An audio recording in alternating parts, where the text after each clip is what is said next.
sanad guuradii 24aad ee ka soo wareegtay goon isku taaga Soomaaliland oo ku beega 18 May ayaa si ballaaran looga xusay degmooyinka Dila iyo magaalo cad ee gobolka Awdal. Munaasabad si ballaaran loo soo agaasimay ayaa lagu qabtay degmada Dila ee gobolka Awdal, waxaana ka soo qayb galay wasiirka xanaanada xoolaha Soomaaliland Umar Sheekh Maxamed Faarax, salaadiin maamulka gobolka iyo shacab weynaha ku dhaqan degmada Dila ee gobolka Awdal. Ardayda dugsiyada sare ee degmada Dila oo ku labisan astaanta calanka Soomaaliland ayaa socod ku maray wadooyinka magaalada Dila ee gobolka Awdal. Waxa munaasabadaasi ka hadlay maamulka degmada waxgaradka iyo salaadiinta deegaankaasi, waxaana hadaladoodii kamid ahaa salaanta islaamka. Assalaamu alaykum wa rahmatullahi wa barakaatuh. maanta aad iyo aad baan ugu faraxsanahay shacbiga reer Dila sida quruxda badan ee sharafta leh ee mugga iyo miisaanka leh ee aad u soo baxdeen xuska 18 May oo baad salaam sharaf weyn bay noo tahay maanta inaan soo dhaweyno 24 guuridii 18 May oo aan ugu dabaaldegayno degmada Dila. waxa weeye hambalyo gaara aan mahad gaara u jeedinaynaa madaxda qaranka dhammaantoodba. dawladuhu way kala wada dilan yihiin, dawlad walba waxbay ku fadilnayd.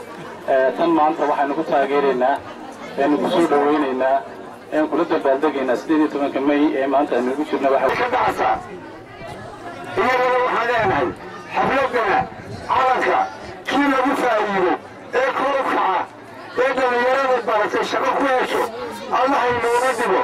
waxaa kaloo leenahay waa shaqaha la doontoona. haddii shaqa la doontoona waa dadkii yaraana inagu batay waxa leeyahay iyo xaflad la leeyahay laga taliyaa leenahay anagu la isugu yimid waxay tahay farxad weyn oo si weyn loo soo dhaweeyey sida suldaankuba yidhi midnimada reer nuure waa muqadis.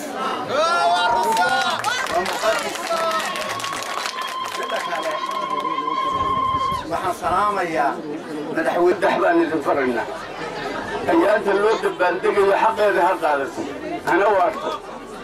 ayaanta loo dabaaldegayaa waa intaa saddex baananu idin fari: dabaaldeg iyo difaac iyo midnimo reer nuur. saddexdaasaan idin farayaanu. ugu dambeyntii waxaa munaasabadaasi soo xidhay wasiirka xanaanada xoolaha Soomaaliland Umar Sheekh Maxamed Faarax, oo hambalyo u diray dhammaan shacab weynaha ku dhaqan Soomaaliland, isla markaasina aad ugu mahad celiyay dadweynaha ku nool degmooyinka magaalo cad. calanka waxa lagu sameeyay gobolka Awdal. calanka waxa lagu sameeyay gobolka Awdal. aabiyo hooyadii waxay calankan maanta aan huwanano ayaati